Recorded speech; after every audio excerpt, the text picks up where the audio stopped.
सबसे पहले आपको बताएं, ईरान में तबाह होने वाले अमेरिकी तैयारे का दूसरा पायलट भी रेस्क्यू कर लिया गया। सदर ट्रंप ने ऑपरेशन को खतरनाक तरीन करार दे दिया। कहा, हवाबाजों को दुश्मन के इलाके से बचाने का यह अस्करी तारीख में पहला मौका है। ऑपरेशन के लिए दर्जनों तैयारों को ईरानी हुदूद में भेजा गया। अमेरिकी फौज ने 7 घंटे ईरान की फजाई हुदूद में गुजारे। किसी अमेरिकी सिपाही को मैदान जंग में तनहा नहीं छोड़ेंगे।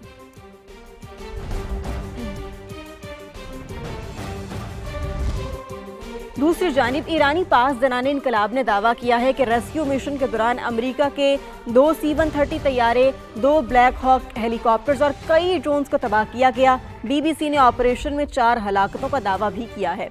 ईरानी फौज ने ट्रंप का अल्टीमेटम मुस्तरद कर दिया। ईरानी तवानाई तनसीबात पर हमलों की सूरत में जवाबी कार्रवाइयों की वार्निंग। कहा, खित्ते को अमेरिका के लिए जहन्नुम बना देंगे। ईरानी स्पीकर मोहम्मद बाकर कालिबाफ ने अमेरिकी तैयारों के मलबे की तस्वीर शेयर कर दी। तंज किया, अमेरिका को ऐसी 3 कामयाबियां और मिले तो वो तबाह बर्बाद हो जाएगा।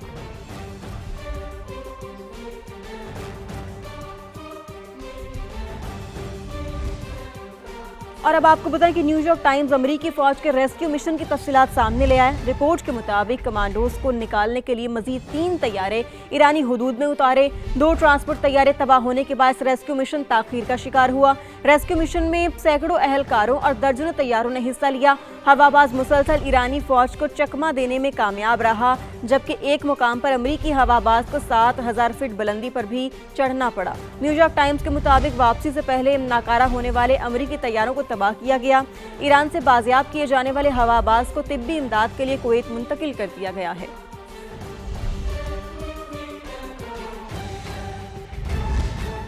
आबना हुर्मुज़ खोल दो वरना तुम जहन्नुम में धकेल दिए जाओगे। अमेरिकी सदर डोनाल्ड ट्रंप की ईरान को फिर बड़ी धमकी। सोशल मीडिया बयान में कहा कि मंगल को ईरान में पावर प्लांट डे और ब्रिज डे होगा। ईरानी बिजली घरों और पुलों को साथ साथ निशाना बनाया जाएगा। गुज़श्ता रोज भी सदर ट्रंप ने ईरान को 48 घंटे का अल्टीमेटम देते हुए कहा था कि डील करो नहीं तुम पर कयामत टूट पड़ेगी, जिस पर पास जराने इनकलाब ने जवाबी वार्निंग दी थी और खित्ते को अमेरिका के लिए जहन्नुम बना देंगे। इसराइली अखबार का दावा है कि सहूनी फौज अमेरिका के इशारे के मुंतजिर है।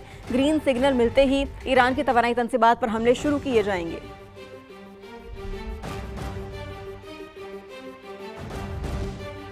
खबरों के सिलसिले को आगे बढ़ाएं और आपको बताएं कि हुकूमत का मुश्किल हालात में आवाम को तनहा ना छोड़ने का ऐलान। वज़ीर-ए-आज़म शहबाज शरीफ ने कहा, पेट्रोल पर लीवी कम करके रिलीफ दिया गया। किरायों में इजाफे और महंगाई की रोकथाम के लिए मुसाफिर बसों और लोडिंग गाड़ियों को सब्सिडी दी जा रही है। बलोचिस्तान ने कौमी पैकेज के लिए तयशुदा रकम जमा करा दी। रकम की तकसीम में शफाफियत यकीनी बनाई जाएगी। इस्लामाबाद से उस्मान खान रिपोर्ट कर रहे हैं। वफाकी हुकूमत ने किफ़ायतशारी और सादगी के इक़दामात पर खुद कितना अमल किया।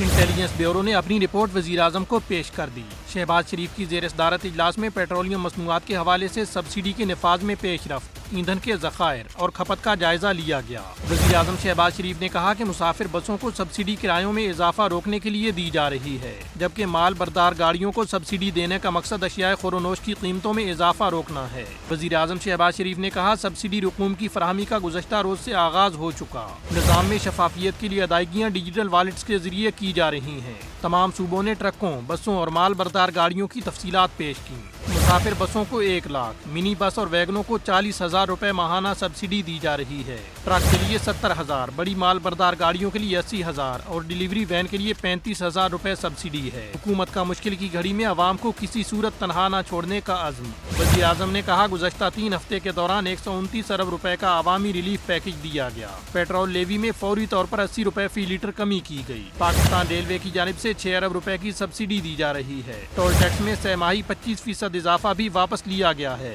वज़ीर-ए-आज़म शहबाज शरीफ ने वज़ीर आला बलोचिस्तान सरफराज बुगटी का खसूसी तौर पर शुक्रिया अदा किया। कहा, बलोचिस्तान हुकूमत ने कौमी पैकेज के लिए तयशुदा रकम जमा करा दी, जो लायके तहसीन है। उम्मीद है बाकी सूबे भी इस पैकेज के लिए जल्द अज जल्द तयशुदा रकूम जमा करा देंगे। वज़ीर आला सिंध मुराद अली शाह ने ट्रांसपोर्टर्स को सब्सिडी देने का ऐलान कर दिया। कहा, पब्लिक ट्रांसपोर्ट का किराया नहीं बढ़ाया जाएगा। ट्रांसपोर्टर्स को फी बस 1 लाख रुपए सब्सिडी देंगे। सिंध हुकूमत ट्रांसपोर्ट की मद में 3 से 4 अरब रुपए इजाफी अखराजात बर्दाश्त करेगी। स्मार्ट लॉकडाउन पर विफाक और ताजरों से मुशावरत जारी है। महकमे तालीम को स्कूल वैन का किराया ना बढ़ाने का कहा है। किराए जो 28 फरवरी से पहले नाफिज थे, जो कि नोटिफाइड हैं, उसमें इजाफा नहीं करेंगे। चाहे वो बस हो, चाहे मिनी बस हो, चाहे कोस्टर हो, उस रूट परमिट के हिसाब से जो किराया लेते हैं उसमें इजाफा नहीं करेंगे। इनसे वादा किया है कि आपका जो भी खर्चा होगा, इंटरसिटी चलती है, उनकी जो फ्यूल कंजम्पशन है उसके हिसाब से जो इनका एडिशनल खर्चा हो रहा है डीजल की कीमत बढ़ने की वजह से, वो हुकूमत सिंध पूरा करेगी। आइन है कि एनएफसी जब भी चेंज होगा सूबों के शेयर या सूबों का हिस्सा पहले से बढ़ेगा। तो पता नहीं क्यों ये, मैंने उस दिन में कही थी, वो एक स्पिन एक कोई दे देता है, फिर हम उसको घुमाते रहते हैं। एजुकेशन डिपार्टमेंट से कहा है कि ये इंश्योर करें कि जो बच्चों की सुजुकी वैगन्स हैं उनका किराया वो ना बढ़ाएं, उनके लिए भी हम यही स्कीम रखेंगे। वफाकी हुकूमत ने और सारे सूबों ने ये फैसला किया था, जो भी अफेक्टेड स्टेक होल्डर्स हैं उनके साथ हम बात कर लें, वो बातचीत हमारी चल रही है, वो बात कर लें, फिर अपना पॉइंट ऑफ व्यू हम वफाक को देंगे ताकि एक फैसला कोई हो सके। हुकूमत ने इलाकाई कशीदगी के बायस पैदा होने वाली अवामी मुश्किलात में कमी के लिए इकदाम तेज कर दिए।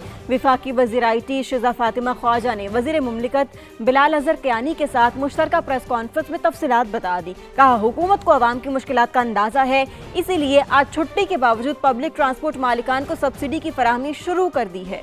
खित्ते में क्या पूरी दुनिया में गैर मामूली हालात हैं। महंगाई का दबाव और एक जो ईंधन की कीमतों में को बढ़ाना पड़ा, हम सबको इस बात का एहसास है। फेडरल गवर्नमेंट ने सूबों के साथ मिलके एक बाकायदा सब्सिडी का निज़ाम शुरू किया। बेशक वो पीर को तमाम दफातर खुलने थे, लेकिन वज़ीर आज़म साहब की एक हिदायत थी, तो आज से ये सब्सिडी जो है ख़ास तौर पे बसेस की और ट्रक्स की वो जाना शुरू हो गई है।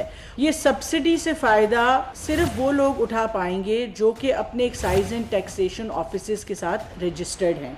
वज़ीर आज़म साहब जो हैं वो रोज़ जो है वो प्रोग्रेस रिपोर्ट ले रहे हैं। हुकूमत को इस चीज़ की फिक्र है, पूरी कोशिश है कि हमारे जितने इक़दामात, जितनी सब्सिडीज हर वक्त आप तक पहुँचाया जाए। तरजीह रही हुकूमत की कि फ्यूल सप्लाईज की कोई किल्लत ना हो। आज तक कोई भी दिन ऐसा नहीं हुआ यहाँ पर कतारें लगी हों, यहाँ पे किसी भी किस्म की किल्लत आपको महसूस हो। साथ ही साथ 3 हफ्ते तकरीबन प्राइम मिनिस्टर साहब ने ये यकीनी बनाया कि कीमत ना आगे ट्रांसफ़र की जाए। हुकूमत सूबाई हुकूमतों के साथ मिल के जो भी इक़दाम उठा सकती है, पाकिस्तानी अवाम को इस जंग के मुआशी असरात से बचाने के लिए वो इक़दाम उठाती रहेगी। पेट्रोलियम मसनूआत महंगी, वज़ीर आला KP की विफाक पर तनकीद। बाजोड़ स्पोर्ट्स कॉम्प्लेक्स में अमन जिरगे से खिताब में कहा, अवाम को रिलीफ देने के बजाय मजीद बोझ डाला जा रहा है, वसाइल ज़ाती शाख खर्चियों में लुटाए जा रहे हैं।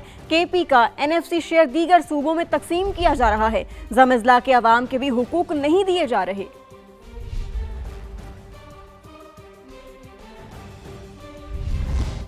आगे बढ़े, आपको बताएं, ऑपरेशन सिंदूर में जिल्लत आमेज शिकस्त और सिफारती तन्हाई, हजीमत मिटाने के लिए भारत का एक और फॉल्स फ्लैग ड्रामा बेनकाब हो गया। मोदी सरकार ने मगरबी बंगाल, आसाम और दीगर रियासतों में इंतखाबात करीब आते ही रॉ से मुंसलिक भारतीय सोशल मीडिया अकाउंट से बेबुनियाद प्रोपेगेंडा शुरू कर दिया। गोदी मीडिया कभी पाकिस्तान के दिवालिया होने और कभी सिफारतकारी पर बेबुनियाद और गुमराहकुन बयानियां तश्कील देने लगा।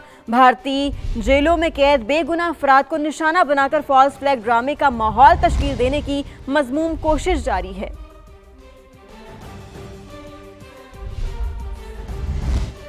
अजली दुश्मन भारत बौखलाहट का शिकार और हवास बाख्ता हो चुका। मोदी ने दोबारा फॉल्स फ्लैग ऑपरेशन किया तो इस बार कोलकाता तक पहुंचा कर आएंगे। वज़ीर दिफा ख्वाजा आसिफ की 2 टोक वार्निंग। सियालकोट में मीडिया से गुफ्तगू में कहा, मशरिक़ वस्ता में जंग जारी है जिसके असरात का पाकिस्तान को सामना करना पड़ रहा है।